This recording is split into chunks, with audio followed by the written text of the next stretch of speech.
जय हिंद, नमस्कार मित्रांनो.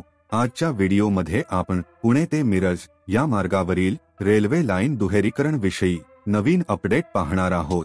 यामध्ये आपण पूर्ण झालेले सेक्शन आणि प्रगतीपथावर असलेल्या सेक्शन विषयी आज आपण संपूर्ण माहिती घेऊ, तर व्हिडिओला शेवटपर्यंत पहा. चला तर मग व्हिडिओची सुरुवात करूया. मित्रांनो, आपण हा अपडेट पुणे पासून ते मिरज पर्यंत स्टेप बाय स्टेप पाहूया. तर यामध्ये सर्वप्रथम पुणे जंक्शन ते शिंदावणे गावापर्यंतच्या या भागाचे पूर्णपणे दुहेरीकरण झाले आहे आणि पुढील सेक्शन शिंदावणे ते आंबळेपर्यंत दुहेरीकरणाचे काम सध्या प्रगतीपथावर आहे.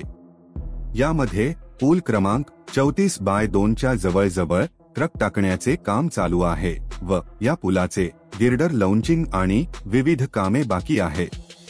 याच सेक्शन वरील पूल क्रमांक 36/2 वर गिर्डर आणि पिलर्स उभे आहेत, तर 36/1 आणि 36/3 या पुलावर पिल्लर कन्स्ट्रक्शनचे काम चालू आहे आणि शेवटचे पूल क्रमांक 38/1 वर सुद्धा पिल्लर उभे आहेत, पण गिर्डर लॉन्चिंग बाकीचे आहे.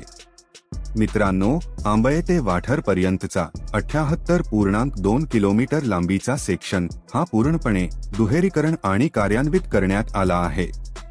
पुढील सेक्शन वाठर ते पळसी यामध्ये दुहेरीकरणाचे काम प्रगतीपथावर आहे आणि विद्युतीकरणाचे काम सुद्धा चालू आहे.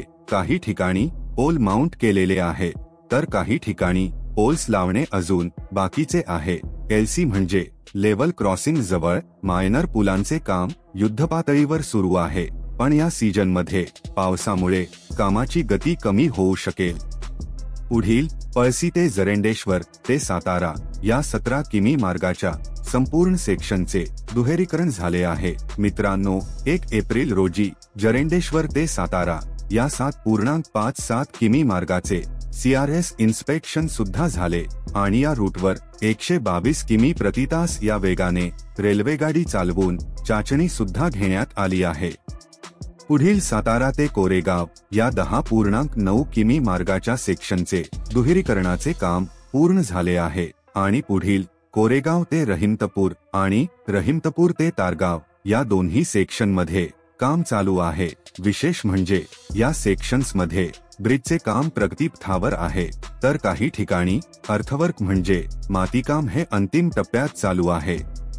तारगाव ते शिरावडे या दरम्यान सुद्धा काम युद्धपातळीवर सुरू आहे आणि शिरावडे ते कराड या सेक्शनमध्ये ट्रॅक टाकण्याचे काम चालू आहे व लवकरच पूर्ण होईल. आणि पुढील कराड ते शेणोली पर्यंत विद्युत खांबे माउंट करणे आणि स्लीपर व बॅलास्ट टाकण्याचे काम अजून बाकी आहे.